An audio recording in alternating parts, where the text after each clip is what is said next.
Alhamdulillah, il faut apprendre à vivre avec un principe fondamental que tout être humain a besoin. C'est fondamental. Ce principe n'est autre que Trolf Sokrasek. Mêle-toi de tes affaires en d'autres termes.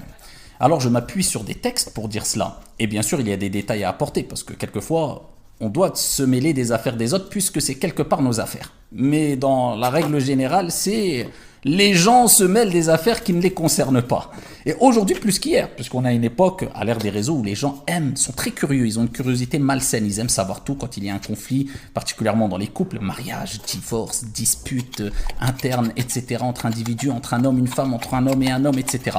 La curiosité malsaine. Et ça pousse l'être humain à se mêler de ce qui ne le regarde pas souvent malheureusement. Alors qu'on sait toutes et tous que le prophète alayhi salatu wassalam nous a dit min husni islamil mar'i tarkuhu ma la ya'ni. Ce qui fait partie du bel islam de la personne, c'est délaisser ce qui ne le regarde pas, ce qui ne le concerne pas. Mais entre la théorie et la pratique, il y a un fossé. Illa man rahimallah.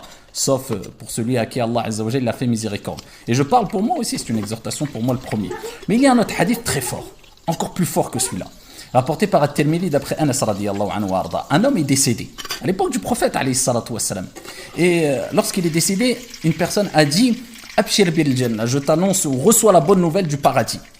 Et le prophète alayhi salatu wassalam a entendu cette parole. Qu'est-ce qu'il a dit alayhi afdalus salatu waskatassim? Il a dit certes tu ne sais pas. Certes tu ne sais pas. Peut-être qu'il a parlé sur une chose qui ne le concernait pas. Allah, c'est un obstacle entre toi et l'entrée au paradis. Peut-être qu'il a parlé sur une chose qui ne le concernait pas ou qu'il s'est montré avare pour une chose qui ne lui nuisait pas. Donc, avant de rentrer dans des sujets qui ne te concernent pas, eh bien, ou alors qui pourraient te concerner, barakallahu fik, applique 3 règles d'or. La première des règles, pose-toi la question, est-ce qu'il y a un intérêt positif? Est-ce qu'il y a un intérêt positif pour que je rentre dans cette affaire-là?